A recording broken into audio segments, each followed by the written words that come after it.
ഓരോ മുഹൂർത്തങ്ങൾക്കും അതിൻ്റെതായ സന്തോഷങ്ങളുണ്ട്. അതിൽ ചിലത് ഒരിക്കലും മറക്കാൻ പറ്റാത്തതും. Azad gold and diamonds, Thazhepalam, Tirur.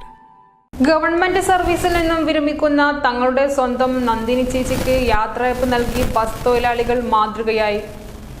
Tirur കൂട്ടായി റൂട്ടിലെ സർവീസ് നടത്തുന്ന സാരഥി ട്രാവൽസ് ബസ്സിലെ കാലങ്ങളായുള്ള യാത്രക്കാരിയാണ് തിരൂർ വെട്ടം സർക്കാർ ആരോഗ്യ കേന്ദ്രത്തിലെ ജീവനക്കാരിയായ നന്ദിനി. ദീർഘകാലത്തെ സർവീസിന് ശേഷമാണ് ഇന്ന് സർവീസിൽ നിന്ന് വിരമിക്കുന്ന നന്ദിനിക്കാണ് താൻ സ്ഥിരമായി യാത്ര ചെയ്യുന്ന സാരഥി ട്രാവൽസിലെ തൊഴിലാളികൾ യാത്രയയപ്പ് നൽകിയത്. താനൂർ കാട്ടിലങ്ങാടി സ്വദേശിനിയായ നന്ദിനി തിരൂർ പൂക്കയിൽ സ്റ്റോപ്പിൽ നിന്നാണ് തന്റെ ജോലി സ്ഥലമായ വെട്ടം വാക്കാട്ടേക്ക് സാരഥി ട്രാവൽസിൽ യാത്ര ചെയ്യാറ്.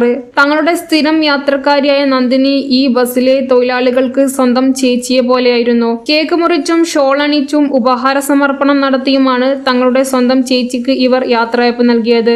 ജീവനക്കാരായ driver Babu, conductor Jasir, cleaner Jamsheer, Riyas, Iqbal എന്നിവരാണ് തങ്ങളുടെ ബസ്സിൽ വെച്ച് തന്നെ യാത്രയയപ്പ് ചടങ്ങ് സംഘടിപ്പിച്ചത്. ന്യൂസ് 99 തിരൂർ. 35 വർഷത്തെ വിശ്വസ്ത പാരമ്പര്യവുമായി എന്നും എപ്പോഴും കൂടെയുണ്ടെന്ന വിശ്വാസം.